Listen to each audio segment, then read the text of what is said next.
Thank you very much, Jensen. Game number 2, the desk was talking a lot about, how they maybe want to see a little bit of the same out of Northern Arizona, but gotta be honest with you, Revel, I think ASU would be pretty happy with that as well. Yeah, I think they would. I think after that first game, they showed they knew how to play into that, making sure to ensure there was always disruption and there was never really any kind of consistency for them to be able to. I like to call it setting their feet to be able to set up the fight the way that they want it, kind of frame things the way that they want it, to put their ultimates where they need them to be to combine with one another. So. To me, actually, like Funbari Onsen on the Hecarim, while it wasn't necessarily bad, I think it was okay in a couple of fights. I want to see him on something crazier. Is the one thing, my one complaint. Everything else is fine. Just give me something more spicy. One Evelyn by the end of the day, and I'll be happy. I don't know if it's going to go through the bans. I'm going to tell you that. I'm just going to say that right now. True. I feel like with ASU, they don't really want to mess around. And giving over things like the Evelyn, like the Karthus, even things like a Zillion here for the side of Nett. While it would be super fun to see and a lot of things to talk about, I just feel like it's like there's a reason that we're talking about it as being the picks that can make the difference, and that's why Arizona State's targeting them in the first ban phase. And it's smart by Arizona. So we'll see if they have an opportunity to be able to do anything like that. We'll see if the bans end up changing up as we get into Graft for game number 2 when the time comes. Arizona State, literally, there was almost nothing about that game that I would change for them. There was, like, the one play topside where, like, I think, like, Firetheft died because of a gank. That was the one knock on them, was just that one gank, and, like, Firetheft just got re-ganked after getting ganked and killing both of them under towers. Can't even call that necessarily a pretty bad play. You have to be happy with the way that they played out the first one. I don't know if they're holding spicier picks for later in the tournament either, but you always have the opportunity to give the fans a little bit of what you want, show them a little bit of a something. Give us the Evelyn jungle maybe for Firinz or something like that. But, that's perhaps hoping a little bit too much. They probably stay a little bit reserved, stay back with their consistent drafting and just run back the same strategy, keep things very consistent, and don't give up anything on the map for game number 2. Yeah, Firinz, not necessarily known for those really high farming picks, other than maybe the Udyr things.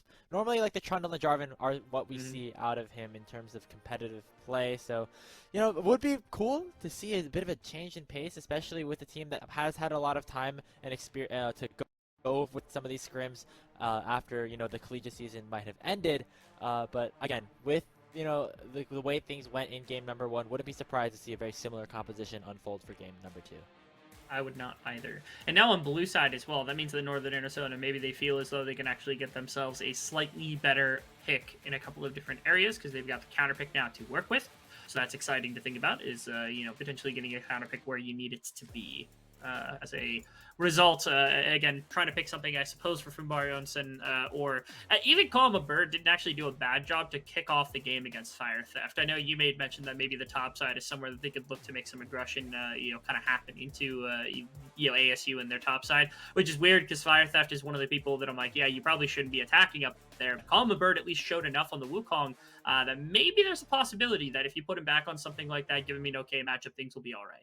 Yeah, and I think it's not necessarily the matchup against the player on ASU. It's more the player on the side of Northern Arizona that can be the option in terms of playing around, just trying to get a little bit more pressure in the early game. Nett and Picolo are much more like weak side late game, scale late carries that don't really exert a lot of pressure in the early laning phase. And Cawww Bird is somebody that can do that with some of the aggressive picks that he has. Akshan, one that we haven't seen just yet, that we could potentially get a look at here as we have them on the red side.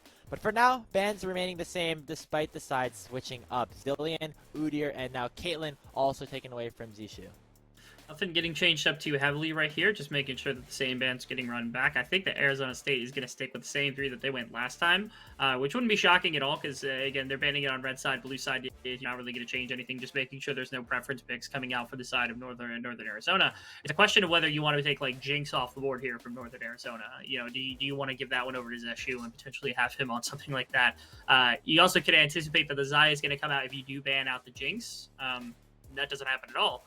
Which means that Arizona could pick it themselves if they wanted it. If they want to go for the, I feel like a Jinx Ornn for Arizona State is a rather fitting composition for what happened in the last game. So it's a combo that we saw work very, very well yesterday. Haven't really seen it pulled out yet today.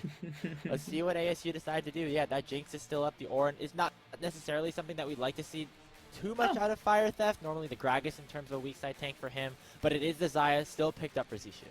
Yeah, just making sure to have that one. He played really well in it in the previous game. There was the one incident where I think he pushed really hard to get that bottom tower and required the assistance of Pseudo to pull the Hecarim off of him. But outside of that, was positioning, I think, really well inside of the fights. It was playing a little bit more like the lethal tempo. Yes, I believe our desk brought this up as well as the Soraka potential flex for Picolo, who was a support in previous iterations of this roster. Potentially as the flex into the bottom lane could be a very mean flex here for Northern Arizona. One way or another, we're getting one in the game, though. And we're getting some late game scaling here with Northern Arizona once again. Nett locking in that Corki into the mid lane. And again, the Soraka can go towards Twig, but he's more known as this engaged support kind of player. Things like the Leona and Nautilus specifically come to mind. So most likely, this will be Picolo on a bot lane Soraka. So they're really going to kind of pull into Nett in terms of late game damage, as well, at least from a marksman perspective. Are we just going to see Arizona State run back as much as we can from the previous game? Because they've already pulled back 3 of the champions that they ran with. And I wouldn't be shocked if they literally just ran back all 5 champions the same way they did in the previous game. So it did work. It worked very well. And especially if they're prepared for something like the Soraka. Because, you know, their coaching staff, their analysts, whoever it was that did the scouting... clearly has some education on what they're doing because they banned out a lot of the individual picks. So you have to know that this was on the horizon. This becomes a lot more interesting. Okay, Rebel, yesterday you talked about Soraka Jarvan bot lane potentially being an option for a team here in the Collegiate Conference. Is this Soraka Pantheon bot lane? That is a great question. I don't know. It's possible that this is just... It really is entirely possible that this is like a mid-lane Pantheon would be pretty mean into an Ahri, just because she has a lot of directional damage, and the true damage on the way back can't be blocked by her shield, but at least you do have a lot of threat to potentially put onto her. Top lane Pantheon isn't what it was before, but there's top lane champions that it's not bad into. It's a question of where it's going to go, because Pantheon hasn't had a role as a champion for quite some time in the game. Haven't seen it in competitive for quite a while. Last time we saw it, it was more of a support, so maybe that's where the ideal system is that you go Soraka Pantheon, you press W with Pantheon, you drop a silence on top of them, and what do they have to do? They can't go anywhere, they can't do anything, you can't do any damage to Pantheon. What is going on? We're getting Rengar. That's what's going on. That's what this is. Do you take Rengar on the other side to just deny it and just screw them over? That's the question, right? See, the question is whether Arizona State is willing to do something like that. I don't think Arizona State is typically a team to want to play shenanigans like that. Yeah, they're going to go to Ornn and Shark. Don't be boring. Have fun. Look at the competition you're playing against. Go for it. All right, Ornn for Firetheft, hey, whatever. Okay, Shyvana hover. There's something. It's a respect. It's a respect hover. It's a lock. Funbari. Yeah. It's a lock. Yeah, they're bringing it in. Firinz, he's going to play out the Shyvana matchup up against Funbari Onsen, and now we get to figure out what it is that they're going to do with this jungle pick, as to whether it's going to go, whether they go to Rengar or not. You'd think that they would have to here. We were this close to greatness. Rebel? Huh. What is happening? We were this close to another Alawi game with an Alawi. Alawi Ivern is the dream for me, man. I'm just waiting for somebody to run it. And they pick a Darius here as the counter to the Ornn, which is upsetting to me, to say the least. And it is going to be the Pantheon in the bottom lane, which is another...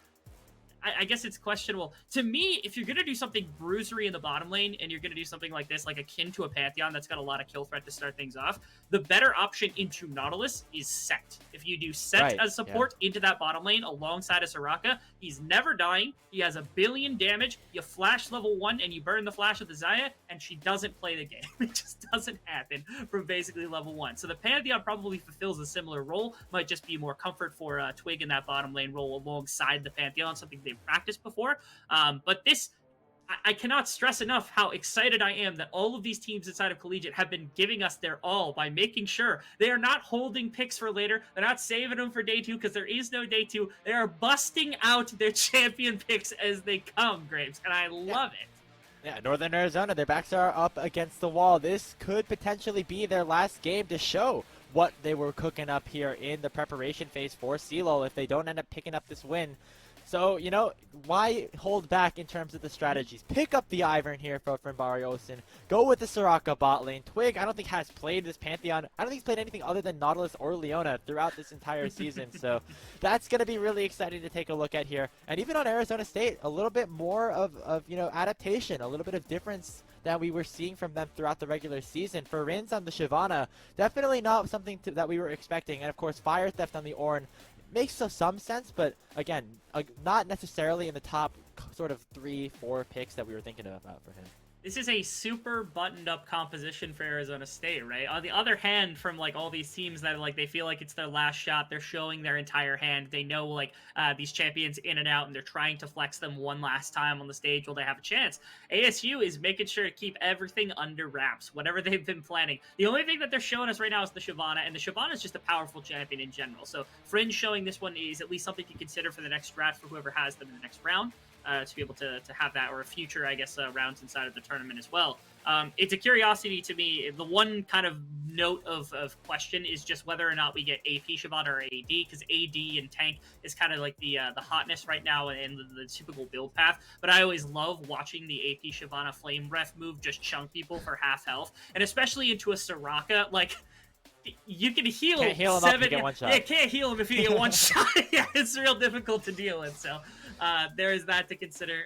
But again, it's just a fun composition. You know, Arizona State is very clearly taking this seriously. They're not underestimating Northern Arizona in any regard, and Northern Arizona's throwing everything in the kitchen sink at the wall right now.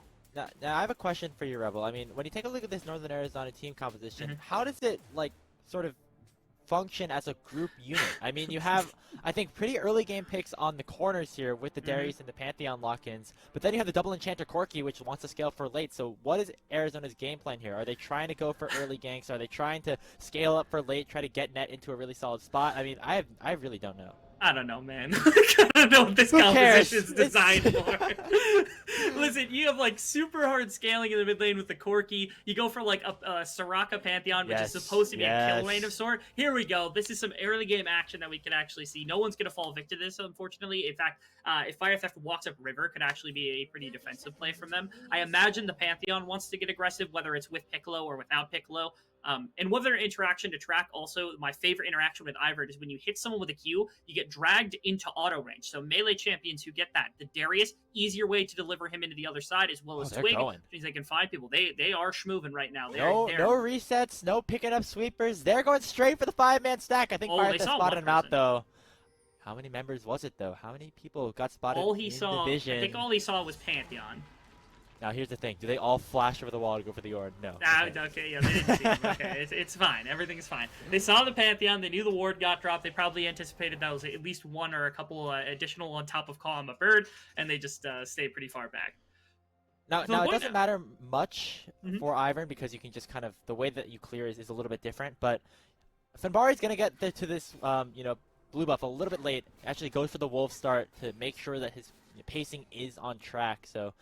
A little bit late in terms of pacing here so far for Northern Arizona. They're a bit out of whack. You see Picolo and Twig still making their way down towards the bot lane, maybe missing out on a little bit of XP. It was worth it though. We got the spicy level 1. That's what we wanted. It's kind of funny because Ivern gets to draw out his pathing, like with his abilities. I think what happened right there is that Picolo was. Picolo didn't go there. That makes sense. I was contemplating here for a second whether Picolo started W to for some reason put like more health into Funbari Onsen because you have to burn some in order to take the camps. And I was like, is this some sort of really niche strategy where like just enough health to capture like one more camp or something like that? No, it just looks like Picolo was in that area just to make sure nobody was on a late invade or something along those lines, and that means that Picolo is just going to get a little bit late to the bottom lane, as well as being the primary benefactor of having some of this farming potential with Twig in the bottom side. Yep, Funbari marked all the camps in his bottom quadrant. Smited the red buff is now going back to collect his rewards. We'll hit level 3, I believe, after the pickup of this Gromp.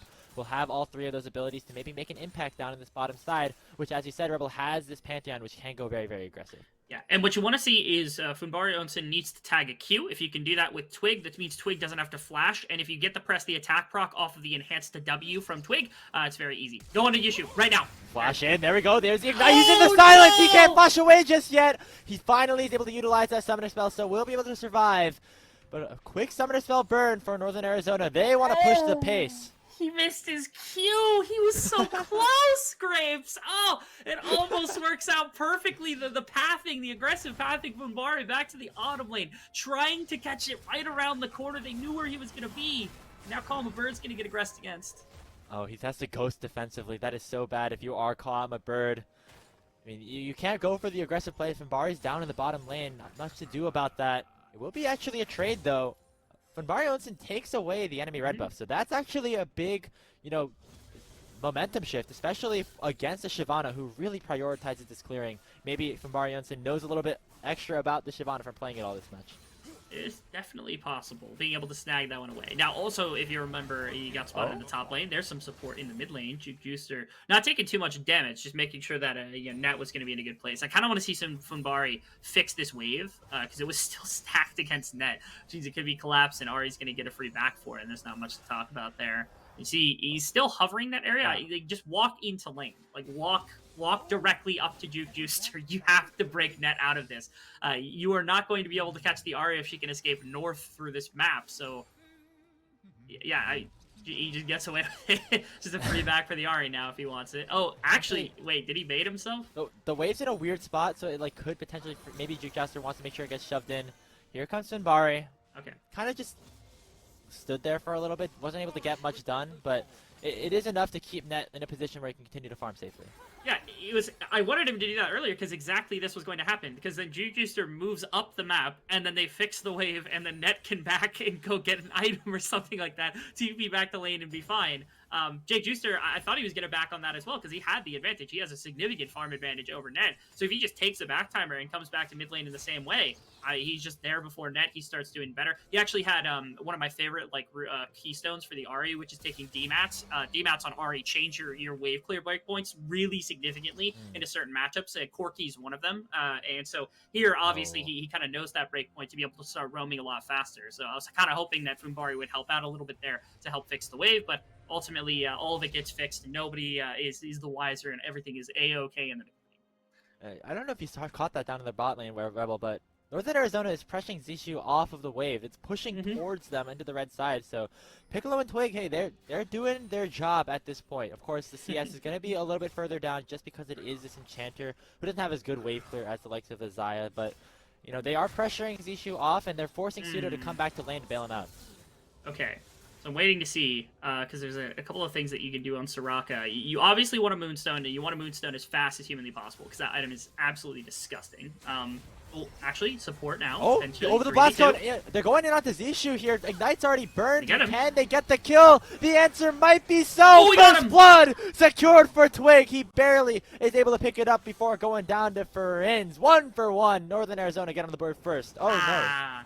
That's the problem. You lose the mid lane play instead. So it's Arizona State who are in a much better position to have control over the bottom side. You've got the jungler who is he's a support, and then you got Twig. He's just poking at them right now with this rush cover. As well. I mean, this is rough. Yeah. They have a lot of sustain. Firinz is able to get the smite. The extra damage on the dragon definitely was big. Dredge line misses. That would have been huge for Pseudo. Yeah, you could have also aimed that at Onsen. I think you could have just snagged him instead on the Ivern, but instead you went for Picolo, because if you grab Picolo, you can turn and auto the Ivern as well right afterwards. And talking about this, again, when you have the 2v3, you do have the Ivern for support here. They're taking river control. Twig with a perfect blast cone to get into the face of his issue. Really can't not do anything about that. And Picolo with a nice little setup to be able to help out a bit. You can buy a little extra time for Twig right there, because you can't stand on top of that out of fear of somebody else showing up. Problem is, Nett actually got cut off by Juke. I was wondering how that happened. Both of them were taking a roam, and it looks like over the wall, Jouster was able to find him and get a nice big combo into this Corki with no resistances, and it buys Jouster a solo kill. So ultimately, really amazing play from Arizona State. Although First Blood did go over to the Pantheon, so at least getting something out of that bot lane support pick. Yeah, in general, it's still a winning set of events for ASU, but they did get the First Blood for Northern Arizona, so that's a small victory that you can take. Cawww trying to issue his lane dominance here. They're going to trade the ultimates already. Big damage on the Firetheft. He's going to land the Call of Force God right back. There's the Brittle Block. Ornn solo killing Darius. What universe are we in, Rebel? One of these champions is incredibly famous for being this massive early game monster that's incredibly good and difficult to deal with in the one-on-one, and Darius is the other champion who plays Grapes. Like, what are you supposed to say about it? Firetheft, he's got really good hands. We know him to be a very talented player right there. Cawww thinks he's got it because he's the Darius, but CC, Brittle procs. It's too much, man. Just too much damage in the Ornn to be able to deal with and able to take that one, especially with the additional armor and the Brittle, or my apologies, the healing reduction as well in the Bramble Latch. It probably affected that fight at least a little bit, but ultimately, Cawww just, I think, overestimating the damage a touch. Yeah, I mean, I feel like it's rough because Ornn does do so much damage if he's able to play these fights right. And shouts out to Firetheft again. Hasn't really gotten any jungle attention throughout this entire series, but has been able to continue to get these lane advantages through and through in the top lane.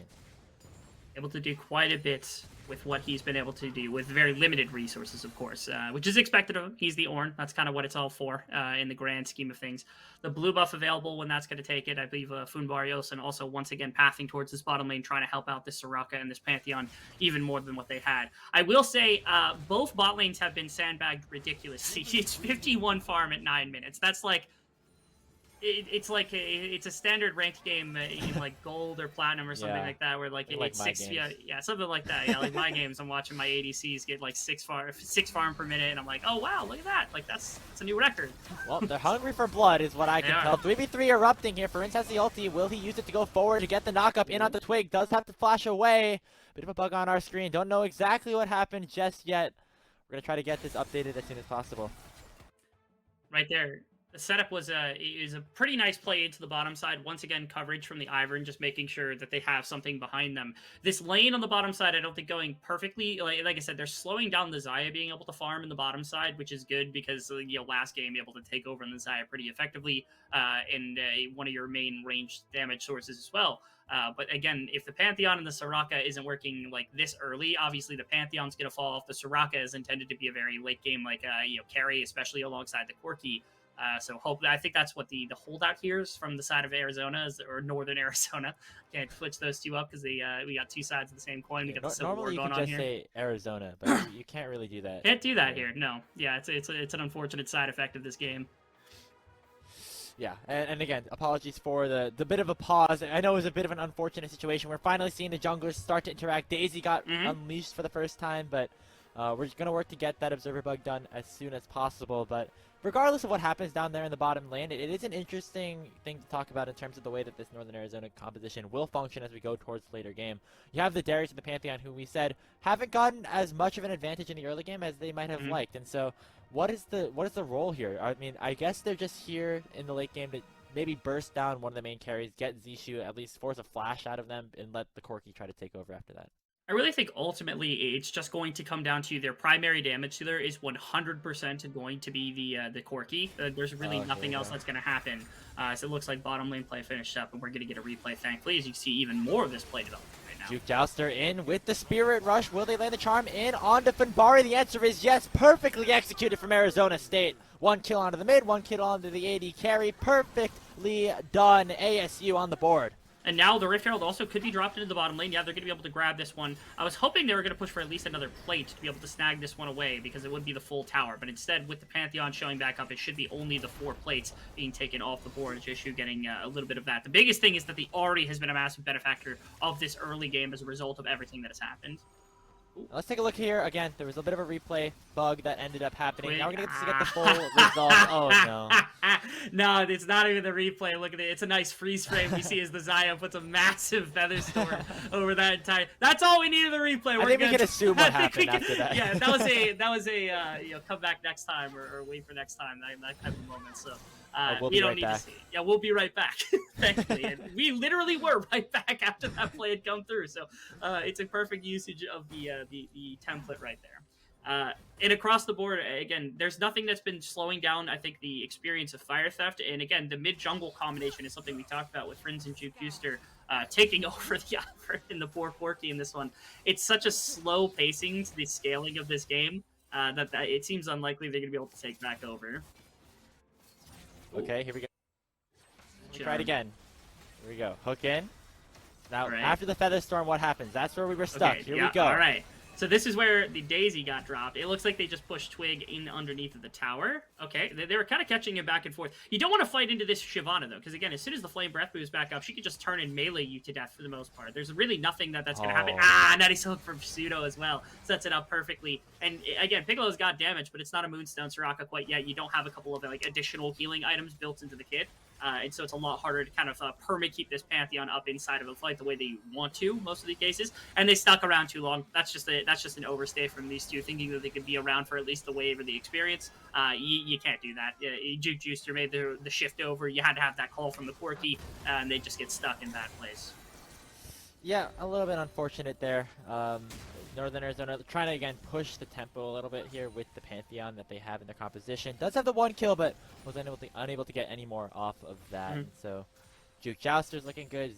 Zeshu is looking good as well. And now bottom lane tower might get broken open as Firinz is coming in for a repeat gank. Funbari in the area, but now without this tower, the hook's already going to land. Twig blocks out a decent chunk of the damage to start things off, but keep an eye on Picolo. He's getting targeted heavily here by the Dragon Queen. Still able to survive right now. The shielding out of Funbari is good, but Twig will be the first to fall in the fight. Biggest thing, the Pantheon gets split off from the two supports. Now we actually have even more. Oh, he lands the charm in onto Funbari. Down goes the tree, chopped straight down by Firinz. I love this from Arizona State. They find a way to split off the two supports by pushing Shyvana past to the Pantheon. You don't need her to bring down Twig in the front line because he's not that strong, frankly, as they support Pantheon who's going into the Eclipse. You're not quite on the itemization you need. And so when he gets split off, there's no healing, there's no shielding, there's no extra support that he's got. Instead, he just dies. And that means that your damage, but in front of these two major carries at the beginning of the game, just is non-existent. The other person who could do this is Darius. Darius is top lane. And next, the other one you want to do this for, you want to pocket the Corki in the hyper late game, as he's really where all of your damage is, but he is nowhere near damage right now. Doesn't have the Mana Mune, doesn't have the Ludens anywhere near close to done, and that means that Arizona State is just running through this team every time they're interacting, as long as they bring down Twig before Picolo and Funbari can set up all this massive defensive stats for him.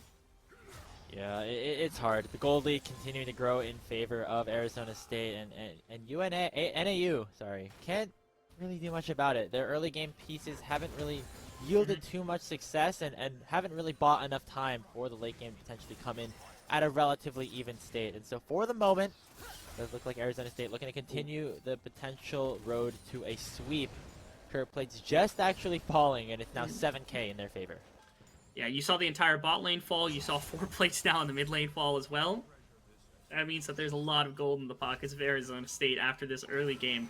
You could see it in the ramifications of their items. The big benefactor, again, Juke Jouster, able to get out and about on this map, use this Everfrost effectively, stuck in a weird position, but they're not going to be able to chase him down. An ideal sense, again, Northern Arizona really wants to be able to utilize this, this combination of the two supports with their Pantheon, but Pantheon is not going to be strong anytime soon, and so I feel like they lost their early to mid-game type transition, so now it's just about getting gold into somebody that's able to do it, whether it's the Darius or more likely the Corki, but getting that gold is going to be really difficult when the map continues to just get broken away from you, chipped away at by Arizona State, who again, methodically from top to bottom are just making sure the entire map gets shut out. There's no way the Darius has been able to capitalize on the laning phase the way you would have wanted it to. It's mostly just a neutralizing pick into an Ornn who's willing to sit here and scale. And you throw that into also the rest of your comp where you're just waiting for your damage to come online in net.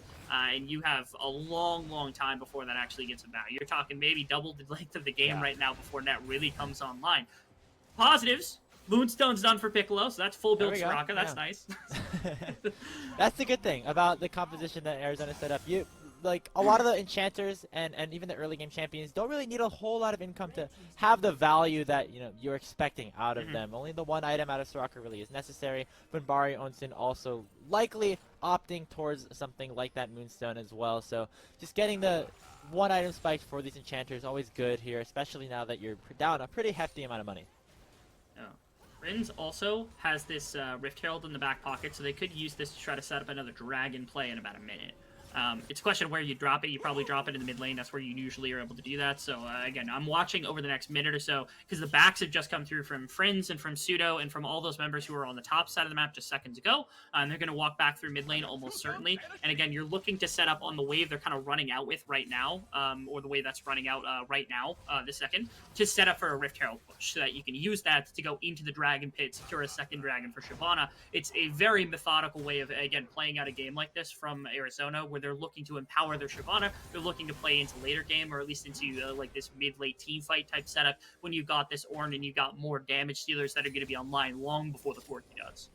And that's what's interesting here about the way that Arizona State has played out this series. when you consider the strength between these two teams and how the games, and especially towards the early stages, have kind of played out, other collegiate teams at this level would have maybe tried to end a lot quicker here. But let's see what Arizona State do in the full-on 5v5. Call the Force God only landing in onto Twig. And now Cawww maybe looking for a little bit more. Blade Caller lands on the 2. Dash going to go forward. And here comes the big AoE crowd control. Onsen is already dead as Juke Jouster now on a killing spree. Here's the AoE. The Shyvana wasn't even there to start the fight off. And already is 2 down here for Northern Arizona. Charm landing on the Twig as well. A double kill on to the Ahri. And that is 4 dead on the side of Northern Arizona. ASU taking over. They might just... I don't think they can full end on this, but they do have Rift Herald still, so they could actually crack the inhibitor if they really wanted to. They might show a little bit of resilience. I think what the proper play would be... oh, nope, they're not going to. They're not going to do that. Instead, I was just about to say how, you know, maybe Arizona State like to play these out a little bit more methodically, but we're already seeing the base broken open before 18 minutes. Inhibitor surely to fall in this situation. ASU feeling confident they can end the game in the next 5. So my thought process was, if you don't want to break the inhibitor, which they didn't do in the last game when they had an opportunity to do so. I think it was our first series when the team didn't actually do so when they had an opportunity to do that, break an inhibitor, and I think it was the top lane against North America. Is Firinz could have taken the portal back, put the Rift Herald down on that bottom tower, cracks the bottom tower, then go to Dragon and take it. But because they were so late on this shift, they actually lose the Dragon, which I think is... unnecessary beyond belief. So it is a trade of mid inhibitor in exchange for the Dragon to be able to stall the game a little longer, and it's at least minions flooding up mid lane that the Corki is going to be able to take. So while it's a lot of pressure and it's a lot of ability maybe to look for the Baron in about 2 minutes time when like that's going to spawn, I will, and obviously they're up 12k, like this is a very clear advantage for Arizona State. I will say it does, I think, carve out a little more pathway for Arizona, Northern Arizona, to actually stay in the game than what I would have preferred. I would have liked them put that in bottom lane, let it crack the bottom tower, take the Dragon, walk back, and then set up topside for Baron if they were going to go for something like this. Well, you know what they say, the team that has the most dragons taken is winning the game. So Northern Arizona this is true. Very far ahead in this situation. I think I remember specifically was it one of our desk analysts saying that? I bet it was one of the, I think TJ said that, right? Yeah, TJ. Make sure to issue all of your compliments about that statement specifically to TJ on our desk. He was the one that said that the team with dragons. Add him on Twitter. Yeah, add him on Twitter at esports TJ. I'm sure that's the right. That's not somebody else completely. MU_Tej. One of the MU_Tej is also correct. Yes. Feel free to complain to them with that.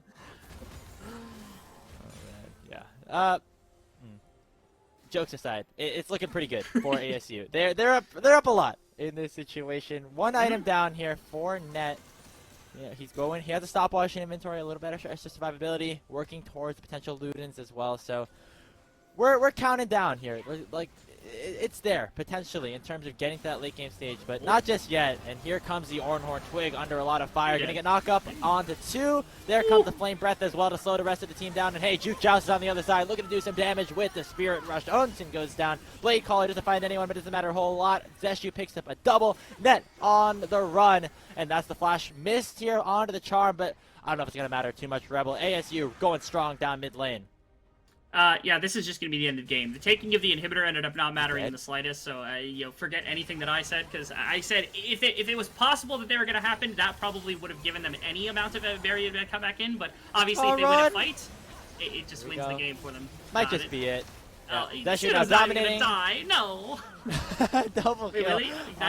Oh, respawns. Respawns are here. That here fast? We go. They're that fast. It was this early in the game. That's what happens when you try to end the game this quickly here, Rebel.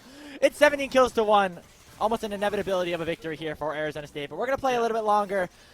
And for NAU, maybe a little bit of a requiem, small send-off here for the team that was the winner here of the Big Sky Conference. And another possibility, I think they wanted to end, they could have turned to Baron instead because they had 3 people dead on their time, including both of their supports. So it's like they don't have a jungler, they don't have their supports, they can't team fight, you got nothing, right? Like you just go take the Baron and you walk back into their base immediately afterwards with Ornn ultimate and you force onto them. But at this point, Arizona doesn't need to play clean. The only reason we're being a little hard on them for even the most tiny decisions that might have ramifications is because they played so perfectly in our first game, we have to find something to talk about them, right? Because they're playing this out extremely well right now. And it's still 17-1. You know, They're they're still looking good. Here we go. 4 members here trying to collapse onto Firetheft. Can they do anything about it? Maybe not. Searing Charge landing onto 2. Calm melts very, very easily. Zeshu now legendary, and over the top they go. Finally getting one back in onto the Ornn, but that's probably all they're going to get. Onsen on the run. There's another kill onto the Xayah. Make it a double kill, and Nett will fall as well. Juke Jouster secures the double, and Arizona State makes their way back into the round of 16. Almost certainly on this wave, it's going to be the end of the game right here, right now. They've done a phenomenal job. Arizona State walked in. After the last couple of years, I always have questions about this team walking in. I don't have the most experience with the West this year. I paid as much attention as I could, and I was convinced that they were a good team, but I was curious how good. In this game, paying as much respect as they did to Northern Arizona, showing that they're able to play out the game in an incredibly respectful and very kind of a commanding way to not give up many mistakes. I think they gave up, 6 kills between both games combined. Really not all that much. 2 dragons between both games combined, and that's about it. Kind of insane from the side of Arizona State. Exactly the performance you would want from a team that's looking to go to top 8 and even above that. Yeah, and I think respect is the word that I want to talk about a little bit more here, Rebel. When I discussed things with Sherv, they said, yeah, of course we have our sights set on higher aspirations than just getting into this next round, but we're not going to, disrespect Northern Arizona at all. They're still our opponent, and if we end up losing here, that's just our run. There's no do-over button, and you could clearly see that they had a game plan. It was to ban out Funbari Onsen's really high carry picks, and eventually just have the scaling to not even the scaling, have the early game presence. Firinz looked really good, Juke Jouster looked really good as well, to just take over the game before anything really could be done for NAU.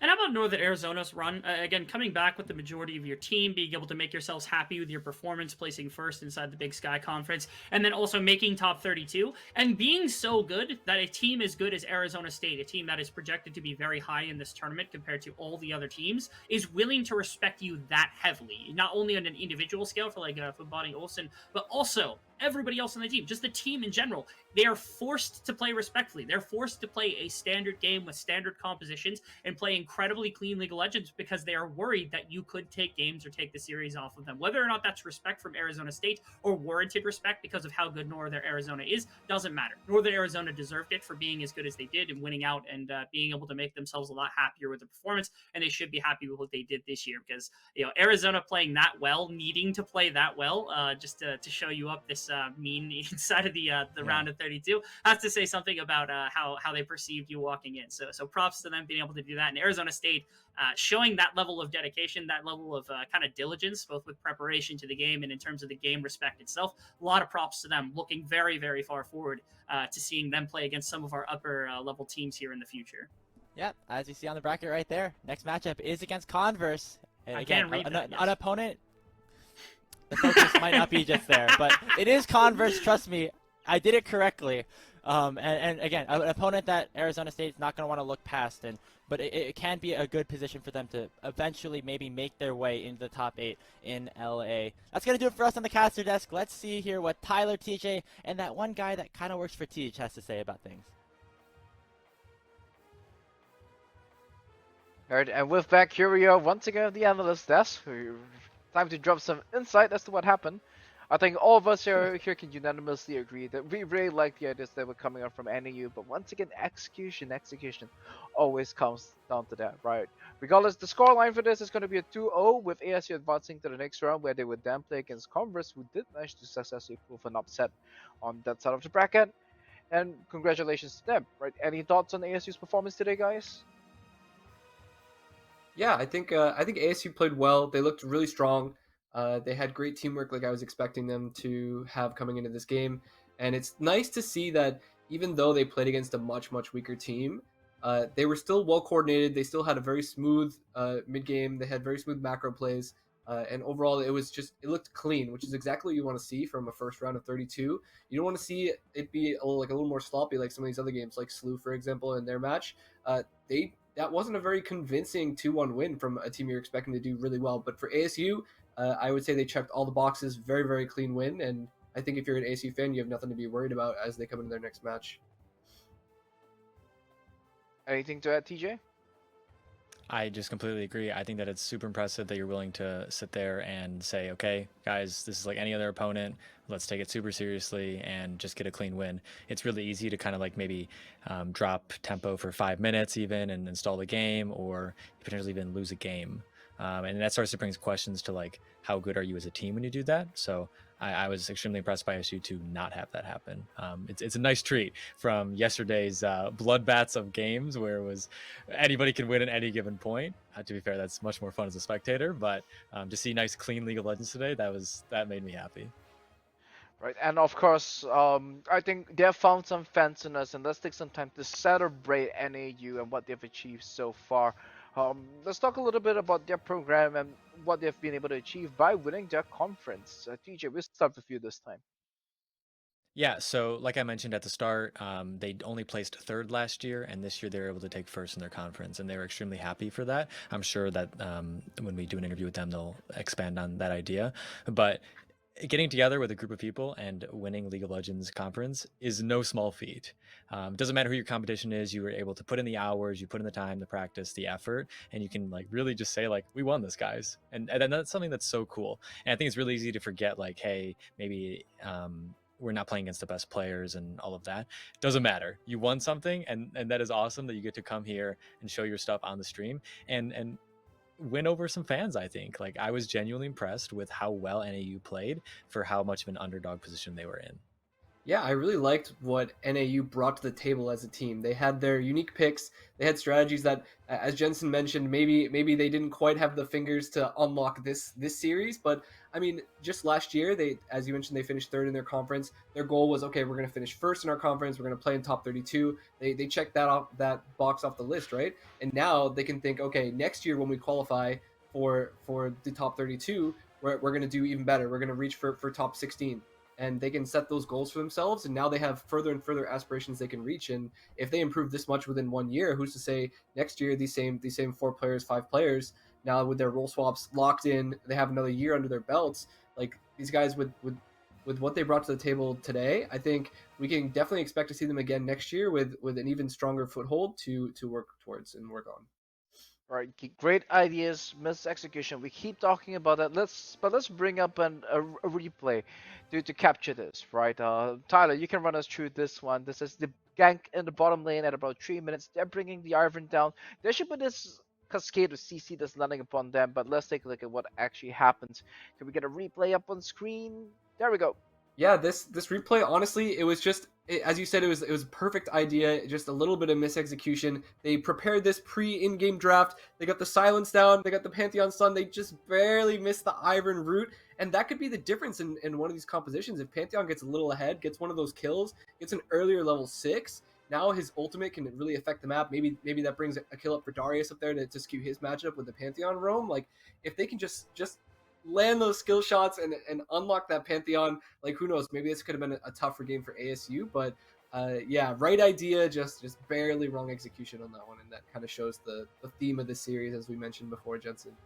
All right, but to talk about ASU as well, they definitely looked at this and they said that's illegal. You can't just pick all these killing champions and get away with it. So commendations to them as well. And that's our second replay for this team fight on the mid lane. Their ability to pull the trigger, find opportunities. TJ, let's try to run through that one. Sure. So this is a team fight that pops up later on in the game, and really at this point it's just kind of a tough situation.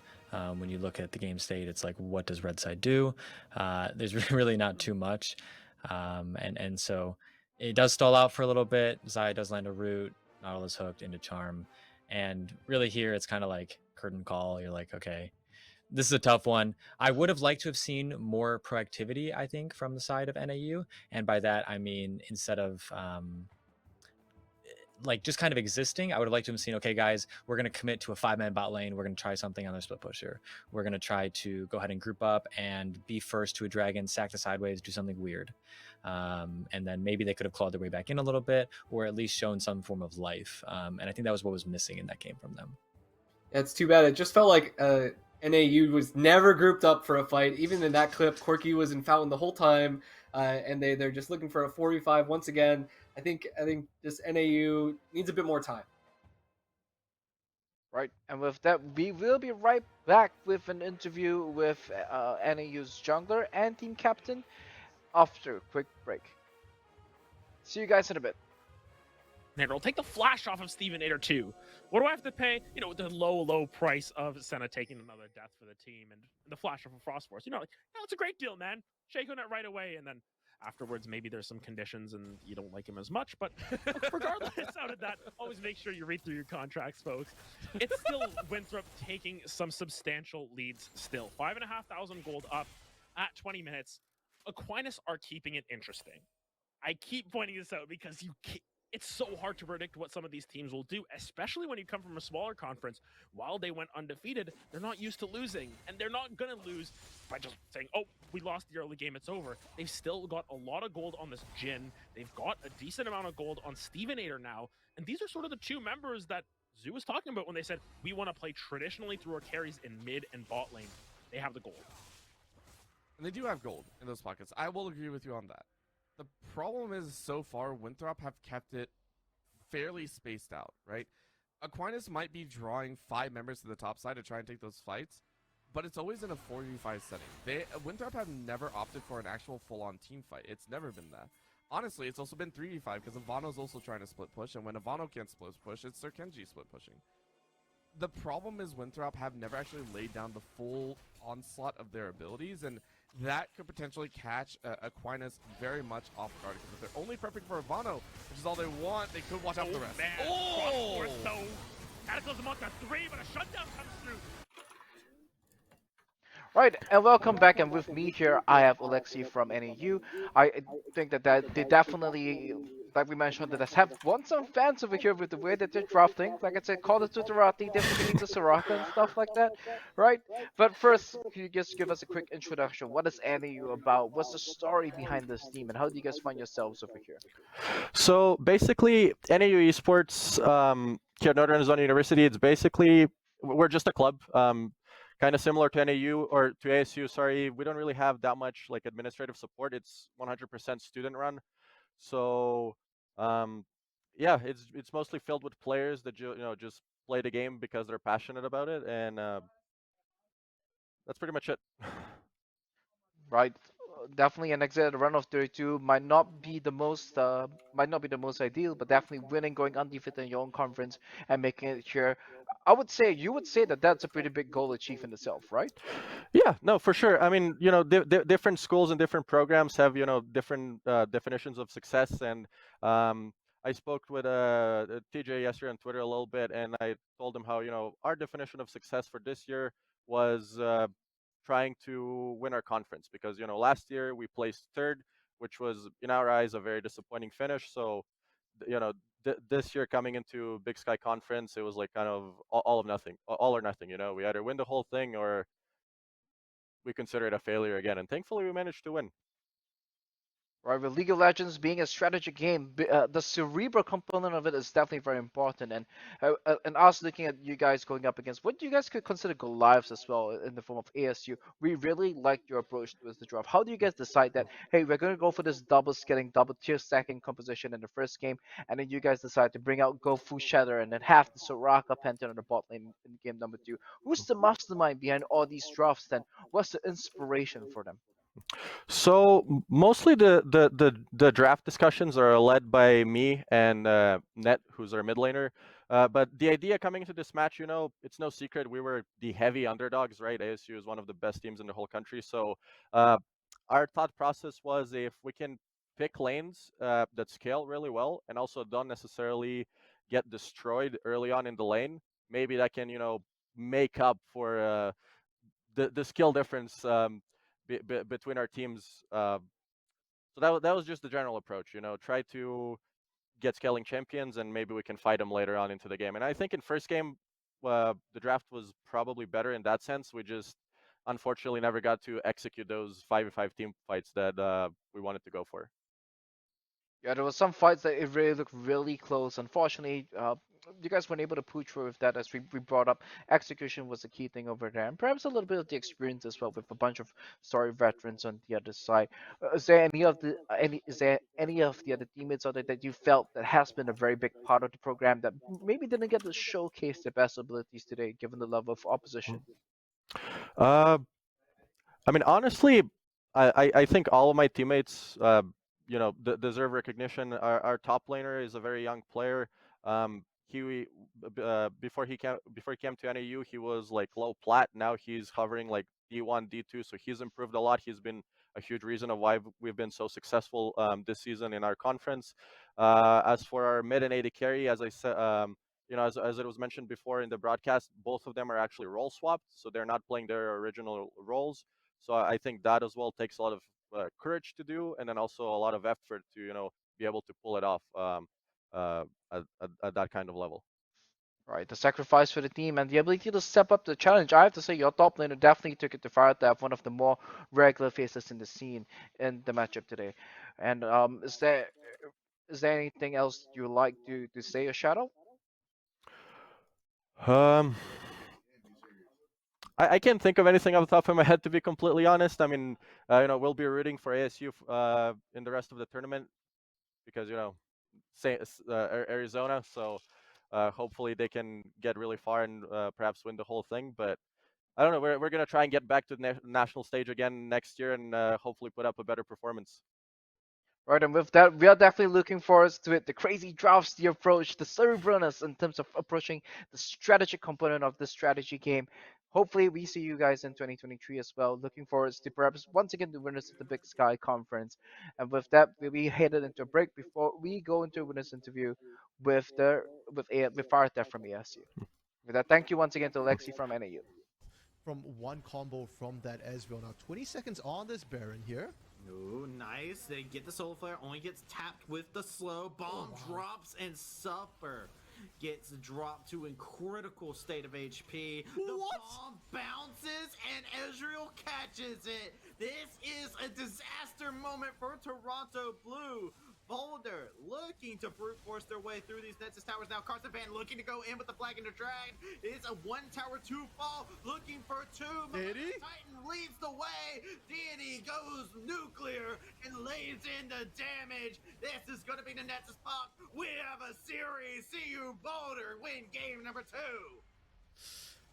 Travis, to be honest, as hyped and excited as we were for the Samara mid pick, I gotta say, it really wasn't what swung the game there for the side of CU Boulder here. It was a nice touch, don't get me wrong, and it did perfectly fine in lane. But it's really about the side lanes here. Nerd is the word. Getting the counter pick really paid off, and I think that is going to change the way this game goes. I think Red side is looking a little bit better right now. That counter pick option is just so strong for the side lanes, and it's what's enabling Rax and Malevolent Titan on this bot side as well to receive more resources, to receive more ganks, and they repaid it in spades come that late game. Yeah, that late game was so great from the side of Boulder, and it was Titan that was making the calls. It was Carson looking to continue to press on forward with the flag and the drag, plus the hourglass to make sure he would stay safe in the fight. And then it was Deity and Rats who were coming and cleaning up the team fights. One Nerd is the word was holding it down nice and steady. So we're going into game number 3 here. RC, I'm excited. This game is living up to all the hype. Yeah, we said at the beginning of this, right? We wanted more hype. We wanted more crazy drops. We wanted more fun, more excitement. They did it all again. Sure, the picks, you know what? No, I'm going to say it's as crazy as before because Samara mid is pretty crazy. It's as good as it was before, and it's the way they're playing as well. Neither team will say. Right, and here I have with me Firetheft from ASU. Once again, congratulations to a 2-0 victory. Right, I think that when we were looking at this on the analyst test, we were saying that, okay, these two teams, maybe they're both scaling warlords, and then we realized that ASU, there's a second layer of complexity to them, right? Like in the second game, you guys played off to Ahri, you guys played a proactive game, and I say, love to see you guys on the attack. When you guys were headed into this series against NAU, how do you guys decide if you guys were going to play a more reactive, more scaling game, which seems to be the majority of your games in your match history, or do you guys again and say, okay, maybe we can go for a proactive approach? What was the means of approaching this? I would say that going into this week, we've just been looking looking into and looking good on a lot of our proactive picks. So like you said, the Ahri, and when our mid is enabled on something that has agency like that, where he can take over in the 1v1, Link can connect to jungle or moving into bottom, that's where we really shine. And the same thing with picks like the Nautilus. Pseudo is just like Juke Jouster in the way that we want to enable his aggressive laning so he can later connect and move on to the rest of the map. And once we have those aggressive pieces set in place, we just fill in the gaps with scaling to kind of set up a more even game. Right, I think that's definitely a good approach, right? Find some priority to give yourself proactive options, and then have the insurance of scaling if possible for Draft Kingdom over there. You want to shout out anybody? Who's the genius behind all these drafts? Genius behind the drafts. I'd say our team has a lot of people who are giving their input, researching the meta picks. Of course, our coach Sherville is the organizer behind everything, but it's really a pretty even input on our team. So it's the hive mind coming together. Everybody puts their fingers in the forest, and yep, It's there we the go. hive It's a minds. draft gap, right? Sometimes people say coach gap, but in this case, it's the hive mind gap for ASU. So your next opponent is going to be Converse. This is a team that's already put off an upset against Bethany. Are you guys concerned? Have you guys taken any time to see what happened in that, or what is the general idea going up against a team that I would say a lot of not so many people have heard about? Something funny is that in our meetings and our prep for this week, we've basically banned the words Converse and Bethany because we don't want to be getting ahead of ourselves and creating bad habits like that. So basically, up until the games were aired yesterday, we were like not thinking about it at all, trying to keep it off our minds and just focus on doing everything we can against NAU. But of course, we couldn't help ourselves after the game aired, so we did look into it a little bit. And I would say we're not worried at all, just excited to keep on playing. Our scrims look good. We look good today. And I think Converse, it'll just be a good game. Right. So on the 90, 50, and 10 scale, how far do you think ASU is going to make it in this tournament? 90, 50, and 10. So am I giving like a 90% prediction, a 50% prediction, or what? Yeah. 90, 50, and 10. 90% prediction, etc. Yep. I think 90% prediction, we beat Converse next round. 50% prediction, we beat either MSU or Harrisburg, who I expect to be the next round opponent. And 10%, we make it even further than that. So that would be what, in the top 2 by then. All right. Hopefully we get to see you guys in LA. I think that's a 90%, right? That you guys are going to be headed 90% to LA. Right. And then maybe it's on to the bigger stages, to the best of 5 in the semifinals. What's been the story of ASU been like so far? To move on to a different topic, of course, because I've heard that for you guys aren't exactly an official program. Everything has been student run, and it's all very passion driven on the side of ASU.